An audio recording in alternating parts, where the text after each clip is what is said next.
Hi, welcome back to the farm. My name's Roz, also known as Passion Flower, and you'll find me here each week talking about my farming and creative life. I'm not sure if you can hear the sheep. The chain is rattling on the gate and they're making a lot of barring noises. I went to say good morning before I came to record, and now I think they just want food and attention. I bet as soon as I go back in there, they will just go off and graze and not care about me at all. But they're making a little bit of noise right now, if you can hear that in the background. So first, happy Easter if you're celebrating. I hope you have a lovely time with your family or friends and enjoy the traditions of the season. I'm taking a fairly quiet week this weekend after quite a busy one last weekend. We went to the Grand Prix for the full 4 days. Bit of a different week to talk about this week. As soon as tickets went on sale, we planned and bought grandstand tickets. They were at the end of pit lane, right where the speed limiter kicked in. So we were able to see all of the cars coming and going, which was really great. And we were directly opposite a big screen. I know car racing isn't everyone's cup of tea, so I won't go into a whole lot of stuff. I will share some photos and a little bit of video. So we enjoyed the first day, which was very quiet compared to the others. The track got so busy with people, record crowds across the weekend. So the first day was nice and quiet. We were able to wander around, look at all of the stalls and attractions and interactive setups that were there, and sort of get ourselves acclimatized to our seats and where to find all of the food and drink and all of that kind of stuff. Although we did take a lot of our own food and drink because it's very expensive, and we're glad we did once it got busy, because the lines were so long that it was great to just be able to grab something out of your bag. Then the F1s were Friday, Saturday, and Sunday, and they were so fun to watch. I really enjoyed seeing them. It had been obviously a few years since we were able to get to a Grand Prix live, and we always watch them here at home.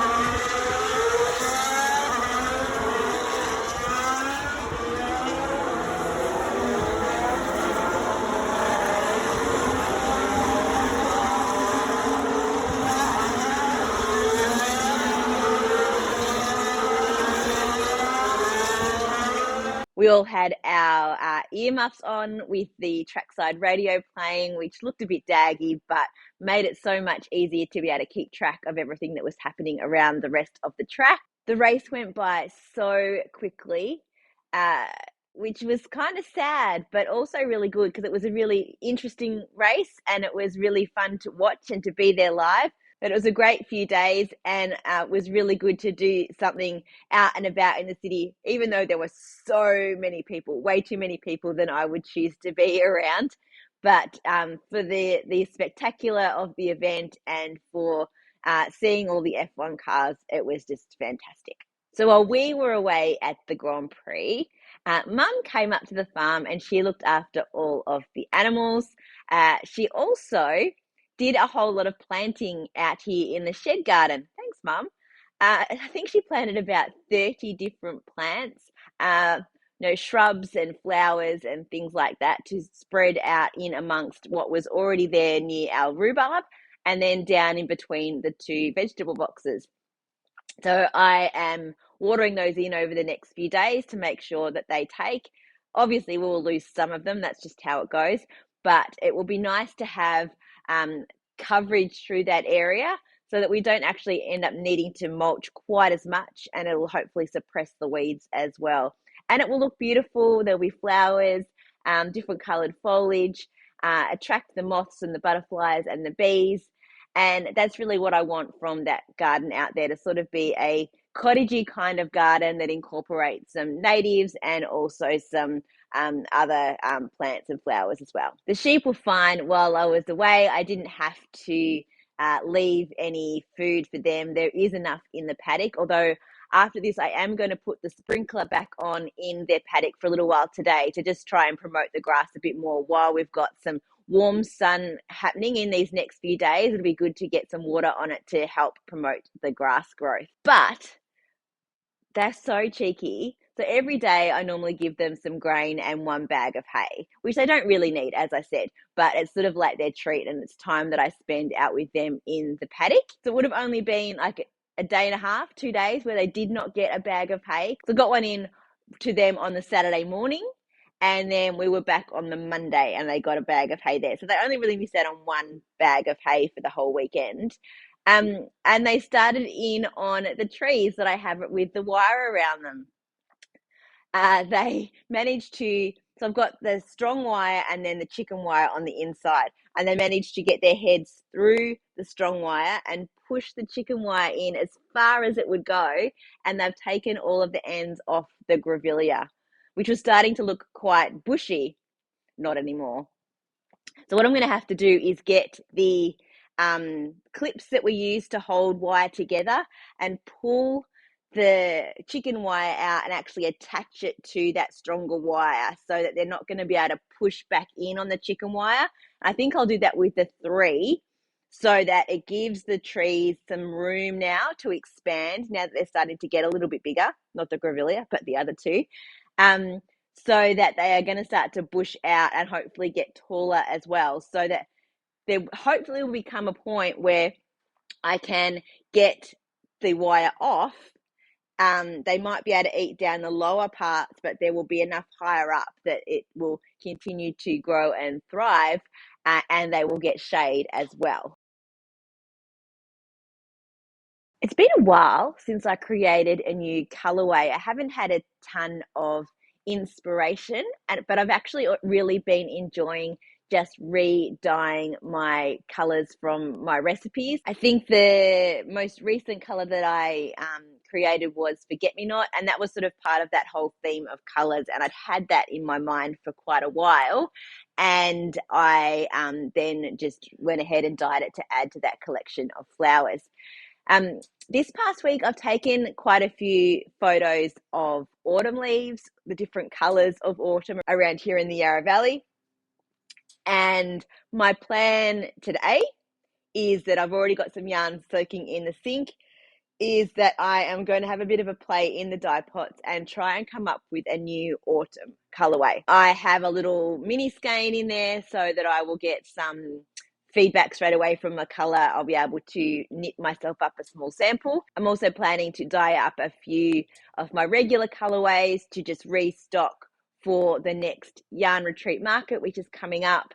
Do a little bit of stock take on all of that, but my creative juices are flowing and I'm a little bit excited to be able to just throw some colour in with some writing down, because I do want to be able to replicate it if it's good. But throw some colour in and see what I can create based on these ideas of the autumn colours that I have in my head. So I can hopefully share with you a new colour next week. Today I'm wearing my Miranda by Josie Paquin.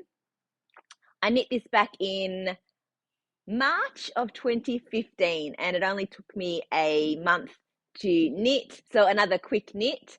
It is a DK weight yarn. It is a natural colorway that I bought from Bendigo Sheep and Wool Show, and it is Bennett and Grigor Wirrawa.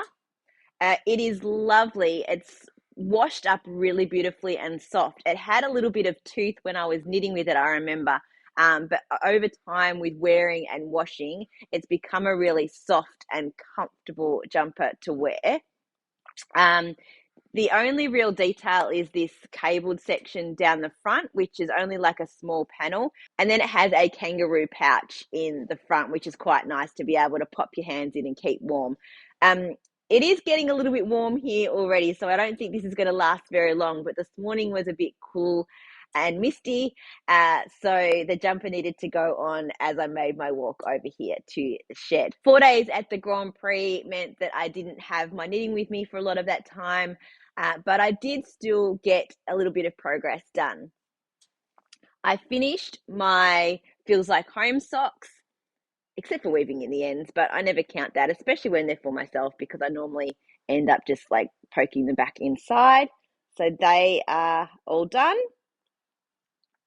I still have a little bit of this ball left. I'm not sure what I'm going to do with that yet. I'm just going to pop that into my scrap bin. It's still quite large. So that may end up becoming heels, toes, and cuffs of another sock. As soon as I finish that, I cast on a new toe of a new sock. This is the self-striping opal yarn that I bought at Unwind earlier this year. This time I am not going to make the stripes match. They are just going to be random. So I will weigh this and split it in half. I haven't done that yet. It's still attached, but I'll figure that out. And the idea will be that I will basically knit until I completely run out of yarn. When I get to the heel, I'll decide whether I pop in a contrast. It depends how much I have left of the ball. And because then I want to try and get a little bit of length out of them, because it's much easier to wear longer socks in gumboots. And I would like to have these for winter coming up. I have made quite a bit of progress on my navy yellow brick rodeo. You can see the body is now getting quite long. And I'm getting near the end of the ball. I know I'm going to have to break into the next skein of this, so I'll wind that up shortly so that it's ready to go when I finish that one. I did bring over my first yellow brick rodeo, the pink one, so I could see where I'm up to in terms of the body. If I just line it up.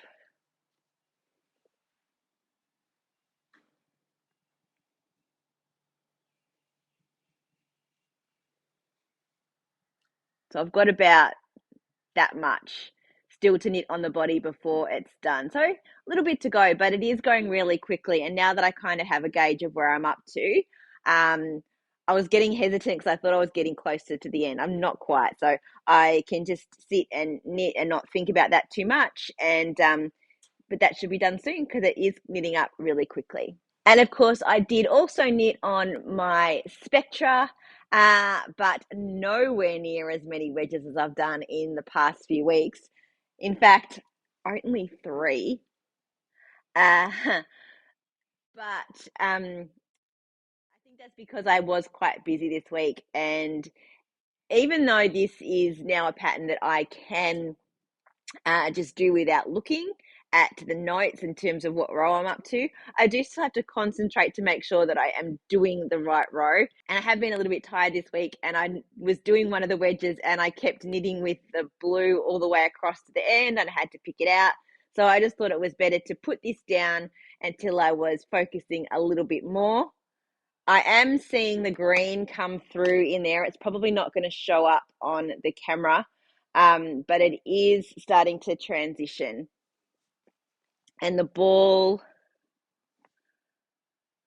is, there you can see all of that green that's going to be coming in really soon. Well, that's it for another week. Thanks for spending some time with me. If you're enjoying these videos, please give me a thumbs up and subscribe to my channel, and look forward to seeing you next week on the farm. Bye.